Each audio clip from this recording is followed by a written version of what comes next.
आज की कहानी एक साईफाई मूवी है जहाँ पे किसी कारण से अर्थ की पूरी ग्रेविटी धीरे धीरे कम होने लगती है और इंसानों के सामने एक नई मुश्किल आ जाती है। कहानी का नाम है इम्पैक्ट। मूवी की शुरुआत में हमें बताया जाता है कि अर्थ से हम एक ऐसे मेट्रॉइड शावर अभी देखने वाले हैं जो कि once in a life time event था। ये मेट्रॉइड शावर बहुत ही ज्यादा इंटेंस है जिसके चलते काफी सारे स्पेस के प्रोग्राम को रोका गया था और पूरे दुनिया भर से लोग इसे देख सकते थे। अब कहानी के मेन किरदार प्रोफेसर एलेक्स अपने फैमिली के साथ यही देख रहे होते हैं। वही दुनिया भर के लोग भी टेलीस्कोप से इस इवेंट को देखकर एंजॉय करने वाले थे। वही नासा की एक टीम जो न्यू मैक्सिको में थी, उसके साइंटिस्ट मैडी और उसकी टीम भी इस इवेंट को ट्रैक कर रहे होते हैं। अब उस रात आसमान में टोटल 5 बड़े बड़े मेट्रॉइड्स दिखते हैं। उनका साइज इतना बड़ा था कि अगर उनमें से एक भी अर्थ से टकरा जाता तो डायनासोर की तरह हमारा भी अंत होता। वही बर्लिन में हम एक कपल रोलैंड और मार्टिना को देखते हैं। इन दोनों के बीच जल्दी शादी होने वाली थी। वही रोलैंड भी साइंटिस्ट था और मेट्रॉइड के कारण बहुत ही ज्यादा एक्साइटेड था, लेकिन मार्टिना को अपनी शादी की बात करनी थी। वही मेट्रॉइड शावर के दरमियान हम देखते हैं कुछ बड़े बड़े मेट्रॉइड अपनी दिशा बदलकर मून की तरफ बढ़ने लगते हैं, जो देखकर सभी लोग डरने लगते हैं और देखते ही देखते एक बहुत ही बड़ा मेट्रॉइड मून पर जाकर क्रैश हो जाता है। अब मून और मेट्रॉइड का मलबा पूरे अर्थ की तरफ आने लगता है। अब तुरंत साइंटिस्ट मैडी व्हाइट हाउस को इन्फॉर्म कर देती है। अब यहाँ पे मैडी और उसकी टीम के लोग पूरा कैलकुलेशन करते हैं और उन्हें पता चलता है कि आने वाले 1 घंटे में ये मलबा अर्थ से टकराने वाला है और वो व्हाइट हाउस को इसके बारे में इन्फॉर्म करती है, जिसके चलते सारी जगह को बंद कर दिया जाता है और कुछ ही देर के बाद ये छोटा सा टुकड़ा अर्थ को आके हीट करता है, जिससे काफी ज्यादा डिस्ट्रक्शन होता है। इसके बाद हम देखते हैं अब चांद का मलबा अर्थ की तरफ बढ़ने लगता है। अब साइंटिस्ट इसका हीटिंग स्पॉट कैलकुलेट करके यूएसए के प्रेसिडेंट को इस सिचुएशन के बारे में बताते हैं और वो मेट्रॉइड आकर सीधा ऑस्ट्रेलिया के समुद्र में आ गिरता है, जिसके कारण एक बहुत ही बड़ा सुनामी वेव जनरेट होता है, जिसके चलते ऑस्ट्रेलिया और आसपास के काफी सारे देशों में सुनामी आने लगती है। लेकिन लोगों को पहले ही वहां से मूव कर दिया गया था। अब मैडी जूम कॉल करके प्रेसिडेंट को रिपोर्ट करती है कि इस मेट्रॉइड कोलिजन की वजह से अब चांद की ट्रेजेक्टरी चेंज हो गई है और मून 35,000 किलोमीटर अर्थ के पास आया है। इसका इम्पैक्ट उन्हें अभी भी कैलकुलेट करना है। इस बात से सभी लोग काफी परेशान होते हैं। अब अगले दिन हम साइंटिस्ट मैडी को देखते हैं जो नासा की स्पोक पर्सन थी, जिसके साथ उनकी पहले जान पहचान होती है। अब पहला जो मेट्रॉइड गिरा था वो यूरोप के किसी जगह पर गिरा हुआ था। वही जंगल में एक टूरिस्ट टीम को देखते हैं जिनके कंपास और काफी सारी चीजें काफी अजीब बर्ताव करने लगती है और देखते ही देखते वे लोग उसी मेट्रॉइड के पास आते हैं जहाँ पे एक बहुत ही बड़ा क्रेटर यानी गड्ढा बना हुआ था और इनके सारे उपकरण उसके कारण फेल हो रहे थे। वही दूसरी जगह मैडी का टीम मेंबर उसे लेटेस्ट रिपोर्ट दिखाता है जहाँ पे उन्हें पता चलता है इन सब के कारण अर्थ पर काफी सारी जगह पे फ्लड्स, भूकंप और सुनामी आ रही है। वही मैडी के अनुसार चांद के लोकेशन चेंज करने के कारण ये नहीं हो रहा था, कोई और चीज इम्पैक्ट कर रही थी। अब मैडी खुद ये सुलझा नहीं पा रही थी, इसीलिए वो एलेक्स को कॉल करके मदद के लिए बुलाती है, लेकिन एलेक्स अपने पत्नी के डेथ के बाद अपने बच्चों को अकेला छोड़कर नहीं आ सकता था। अब इन दोनों की बात चल रही थी, इसी दौरान अचानक से फोन कॉल कट्स होते हैं और हम देखते हैं सिटी की जगह जगह जैसे कि बेसबॉल ग्राउंड, गैस स्टेशन इत्यादि जगहों पर अचानक से इलेक्ट्रिक डिस्चार्ज होने लगते हैं, जिससे कि कई जगह पे आग भी लग जाती है। लेकिन साइंटिस्ट को बिल्कुल भी समझ नहीं आता कि ऐसा क्यों हो रहा है। वही दूसरी जगह हम रोलैंड को देखते हैं जो खुद इस पूरे सर्च में इन्वॉल्व होता है और मैडी को फोन पे यूरोप की अपडेट्स दे रहा था, जिसके कारण उसकी पत्नी मार्टिना थोड़ी डिस्टर्ब रहने लगती है क्योंकि उन्हें जल्द ही बेबी होने वाला था और उनकी शादी भी होने वाली थी। लेकिन रोलैंड कहीं और ही बिजी था। लेकिन जब उसे पता चलता है कि उन्हें बेबी होने वाला है, वो उससे प्रॉमिस करता है कि वो उसे ज्यादा से ज्यादा समय देगा। वही अगली सुबह रोलैंड उसी क्रेटर, उसी मेट्रॉइड गिरने वाले जगह पर रिसर्च करने के लिए जाता है और देखता है मेट्रॉइड बॉल इतना छोटा था और उसकी कोई भी मैग्नेटिक पावर नहीं थी, लेकिन आसपास की सारी चीजें अजीब बिहेव कर रही थी, जैसे कि कंपास बार बार उसी की तरफ पॉइंट कर रहा था। वही मैडी और एलेक्स भी कॉल पर यही डिस्कस कर रहे होते हैं। तभी रोलैंड आके इन्हें बताता है कि उन्हें जो मेट्रॉइड मिला है वो स्पेस में पाए जाने वाला एक ऑब्जेक्ट ब्राउन डार्क से रिसेंबल करता है। ब्राउन डार्फ ये सब स्टार होता है और यहाँ पे उन्हें समझ आने लगता है कि जो मेट्रॉइड का शावर हुआ था वो दरअसल स्पेस में दो बड़े बड़े स्टार के एक दूसरे के टकराने के कारण हुआ था, जिसके चलते मेट्रॉइड का पूरा मलबा अर्थ की तरफ आने लगा था और उन्हीं में से एक मेट्रॉइड ने अर्थ को हिट किया था और दूसरे ने चांद को। लेकिन जिस मेट्रॉइड ने मून को हिट किया था उसके कारण मून अब एक बड़े से मैग्नेट की तरह एक्ट कर रहा है, जिसके कारण अर्थ और मून दोनों भी एक दूसरे की तरफ मूव कर रहे हैं, यानी कि अर्थ और मून भी एक दूसरे से टकरा सकते हैं। अब मैडी ये सारी इन्फॉर्मेशन प्रेसिडेंट को देती है तो प्रेसिडेंट उसको एक स्पेशलाइज टीम बनाने को कहते हैं ताकि इस पे काम कर सके। अब मैडी एलेक्स को बुला लेती है। ये टीम एक स्पेशल लैब से ऑपरेट करते हैं जो कि दुनिया भर के सारे स्पेस सेंटर और साइंटिस्ट से जुड़ी हुई थी। यहाँ पे मून अर्थ से क्लियरली दिखने लगा था और इसके चलते आने वाले 2 दिनों में इलेक्ट्रिसिटी से रिलेटेड सारी चीजें बंद होने वाली थी। उसी रात एलेक्स और मैडी जब डिनर कर रहे थे तब अचानक से लैंप एक्सप्लोड होने लगते हैं और उनको पता चलता है कि एक बहुत ही पावरफुल इलेक्ट्रोमैग्नेटिक वेव अर्थ के ऊपर से गुजरी है, जिसने अर्थ की ग्रेविटी को इम्पैक्ट किया है, जिसके चलते दुनिया भर की चीजें यानी कि लोग, मशीन, एयरप्लेन, शिप्स, सारी चीजें हवा में उड़ने लगी थी और जैसे ही ये वेव निकल जाती है सारी चीजें वापस से स्टेबल हो जाती है। मेट्रॉइड के टकराने के कारण चांद का मास जो अर्थ के मास से बहुत ही कम था वो अब बहुत ही ज्यादा बढ़ गया था और मून का भारीपन जमीन पर रहने वाले छोटे छोटे चीज को अफेक्ट कर रहा था। अगर ऐसा ही चलता रहा तो जल्द ही मून अर्थ के बहुत ही नजदीक आ जाएगा और इससे और भी इलेक्ट्रोमैग्नेटिक वेव्स आएंगे। अब नुकसान रोकने के लिए गवर्नमेंट प्लेन्स, ट्रैफिक और लोगों को रोकने का फैसला करती है। पुलिस वैन्स के जरिए ये सारी अनाउंसमेंट शहरों शहरों में कर देते हैं और न्यूज में भी ब्रॉडकास्ट किया जाता है कि सबको अपने अपने घर में ही रहना है। कुछ समय के बाद वापस से काफी जोरदार वेव आती है जिसके चलते काफी सारे सिस्टम भी फेल हो जाते हैं। लोग वापस से जमीन से उड़ने लगते हैं। इसके कारण सैटेलाइट और वायर्ड कम्युनिकेशन भी टूट जाता है। इन सब का ज्यादा परिणाम यूरोप में हुआ था।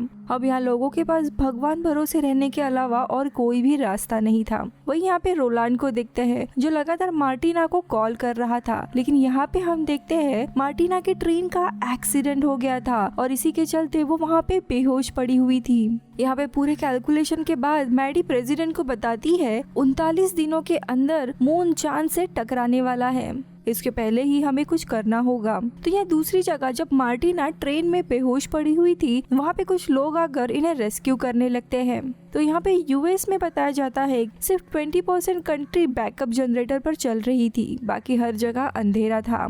अब ये इलेक्ट्रोमैग्नेटिक वेव काफी फ्रीक्वेंटली आने लगे थे और बहुत ही ज्यादा ताकतवर थे। तो यह दूसरी जगह एलेक्स के बच्चों को अपने पिता की बहुत ही ज्यादा फिक्र होने लगती है क्योंकि कोई भी कॉल नहीं लग रहा था, वो सुरक्षित है या नहीं ये भी पता नहीं था। इसीलिए वो अपने दादाजी लॉयड से जिद करने लगते हैं। अब लॉयड ना चाहते हुए भी इन बच्चों को एलेक्स से मिलवाने के लिए लेके जाने का सोचता है, लेकिन जब वे लोग रास्ते में थे तभी एक बहुत ही बड़ी वेव आ जाती है जिसके कारण ये लोग वहीं पर घायल हो जाते हैं। वही रेस्क्यू वर्कर के पास भी लिमिटेड रिसोर्सेस होने के कारण कोई भी इनकी मदद नहीं कर पाता। वही दूसरी जगह हम देखते हैं पानी में एक बहुत ही बड़ा शिप होता है, वो इसके कारण पूरा हवा में उड़ता है और देखते ही देखते पूरा उलट पुलट हो जाता है, यानी नुकसान बढ़ते ही जा रहा था और इसीलिए प्रेसिडेंट कर्फ्यू अनाउंस कर देते हैं। बस, ट्रेन, सारी चीजें रोक दी जाती है। अब यहाँ पे मैडी एक सोल्यूशन निकालती है। मून की ग्रेविटी ठीक करने के लिए उन्हें मून के कोर में एक ब्लास्ट करना पड़ेगा, लेकिन इसके लिए उन्हें बहुत ही पावरफुल रॉकेट चाहिए होंगे। इस ब्लास्ट के कारण मून और ब्लैक ड्राफ्ट जो एक दूसरे को काफी इम्पैक्ट कर रहे हैं वो एक दूसरे से रिपेल करने लगेंगे। वही ये ब्लास्ट मून को सन की तरफ पुश करेगा और सन की ग्रेविटी के कारण मून वापस से अपने ऑर्बिट में आ जाएगा, लेकिन उतनी टेक्नोलॉजी सिर्फ यूएस के पास नहीं थी, इसके चलते पूरी दुनिया को साथ में आना होगा। लेकिन तभी मिलिट्री एक अलग तरह का प्लान तैयार कर दी है कि मून को एक साधारण रॉकेट से भी हम उड़ा सकते हैं, जिससे मून का सिर्फ टूटा हुआ हिस्सा अर्थ पर गिरेगा, जिससे अर्थ को कोई नुकसान नहीं होगा। लेकिन मैडी इस सोल्यूशन से खुश नहीं थी क्योंकि उसे लग रहा था ये और नुकसान करेगा। अब प्रेसिडेंट इन दोनों सोल्यूशन से सोचने के लिए समय मांगते हैं और वो पूरे वर्ल्ड लीडर से इसके बारे में डिस्कस करने लगते हैं। तो वही दूसरी जगह एलेक्स को पता चलता है कि घर पर बच्चे और लॉयड नहीं है। और वो काफी टेंशन में आने लगता है। तो वही दुनिया भर में लोगों को पता चल गया था कि उनके पास कुछ ही दिन बचे हुए हैं, इसीलिए पूरे जगह जगह वो लोग दंगे कर रहे थे क्योंकि गवर्नमेंट ने ठीक से इस इश्यू को रिजॉल्व नहीं किया था।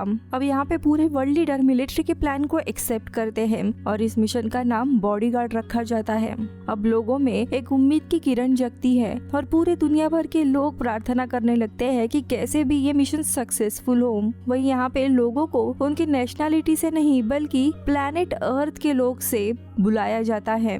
अब जल्दी से ये प्लान एग्जीक्यूट किया जाता है और रॉकेट लॉन्च का दिन आ जाता है और हम सबके साथ लॉयड और बच्चों को भी उस रॉकेट लॉन्च के यहाँ पर देखते हैं जो किसी तरह बच गए थे। लेकिन तभी लॉयड को हार्ट अटैक आने लगता है जिसके चलते वे लोग एक टूटे हुए कैफे में रहने लगते हैं। तो यहाँ पे देखते ही देखते रॉकेट लॉन्च होता है और वो रॉकेट जाकर मून के उस टूटे हुए हिस्से को ब्लास्ट करता है। लेकिन जैसे सबने एक्सपेक्ट किया था वैसे नहीं होता, ये मिशन पूरा फेल हो जाता है और मून अब ज्यादा ही तेजी से अर्थ की तरफ बढ़ने लगता है और अब अर्थ से वो 5 दिन पहले ही टकराने वाला था, जिसके कारण सारे लोग वापस से डरने लगते हैं। इस रॉकेट लॉन्च के कारण मून घूमते घूमते टूट गया था और साथ ही ब्राउन डार्फ यानी कि वो दूसरा मेट्रॉइड वो भी शिफ्ट हो गया था, यानी और भी प्रॉब्लम हो गया था। इसीलिए ये लोग अब मैडी का प्लान एग्जीक्यूट करने का सोचते हैं। यहाँ पे एलेक्स प्रेजेंट करता है कि कैसे उन्हें मून के कोर को मैग्नेटाइज करना होगा ताकि वो एक बड़ा मैग्नेट बन जाएगा जिससे ब्राउन डार्फ और मून एक दूसरे से रिपेल होंगे और सन के ग्रेविटी में गिरकर एक नॉर्मल ऑर्बिट पर घूमने लगेंगे। लेकिन इसके लिए मून पर एक खास डिवाइस बनाना होगा। अब ये लोग रॉकेट में मैग्नेटाइजेशन करने के लिए नैनो टेक्नोलॉजिकल वायर को एक विंग्ड रॉकेट और मैग्नेटिक डिवाइस से जोड़ने वाले थे। इस पूरे प्रोसेस में ये लोग कुछ एस्ट्रोनॉट को मून पर भेजने वाले थे। इस मिशन को अंजाम देने के लिए यूरोपियन स्पेस एजेंसी राजी हो जाती है, लेकिन उनको मून पर मैग्नेटाइजेशन डिवाइस को समझाने वाला कोई आदमी की जरूरत थी, जिसके लिए प्रेसिडेंट एलेक्स और रोलैंड को चुनते हैं। अब दोनों भी ये सुनकर बहुत ही शॉक हो जाते हैं क्योंकि दोनों में से किसी ने भी स्पेस में ट्रैवल नहीं किया था और ये पूरा मिशन एक मौत के कुएं जैसा था, लेकिन उनके परिवार के भविष्य के लिए उन्हें ये करना जरूरी था। अब एलेक्स यूरोप जाने से पहले मैडी को अलविदा करता है और उसे अपने बच्चों को ढूंढ निकालने के लिए कहता है। वही मार्टिना को इसके बारे में जब पता चलता है तब उसे काफी बुरा लगता है, इसीलिए मार्टिना काफी मुश्किल से जाके रोलैंड से मिलती है और रोलैंड भी उसे देखकर बहुत ही इमोशनल होता है। अब उसे पता था कि रोलैंड के वापस आने के चांसेस बहुत ही कम है, इसीलिए दोनों भी तुरंत शादी कर लेते हैं और कुछ चंद पल एक दूसरे के साथ बिताते हैं। जिसके बाद ये दोनों भी यूरोप चले जाते हैं जहाँ पे इनके साथ कॉस्मोनॉट सर्गे और कर्टनी जाने वाली थी। तो यहाँ दूसरी जगह हम देखते हैं लॉयड की हालत भी काफी खराब होने लगती है और वो बच्चों को गुड बाय करके उसकी मृत्यु हो जाती है। लेकिन इनकी किस्मत अच्छी होती है कि एक स्ट्रेंजर इन दोनों भी बच्चों को देखकर सिटी तक लिफ्ट देने का सोचता है। वही दूसरी तरफ लूनार मॉड्यूल लॉन्च होता है जिसमें रोलैंड मून पे इक्विपमेंट असेंबल करने के लिए एक सुटेबल जगह डिसाइड करता है। वही मैडी को एलेक्स के बच्चे मिल जाते हैं और वो तुरंत उसे कॉल करके इसके बारे में बता देती है और एलेक्स फाइनली एक वीडियो से अपने बच्चों को गुड बाय करता है। अब कुछ ही समय के बाद ये मिशन शुरू हो जाता है और देखते ही देखते लूनार मॉड्यूल मून पे लैंड हो जाता है।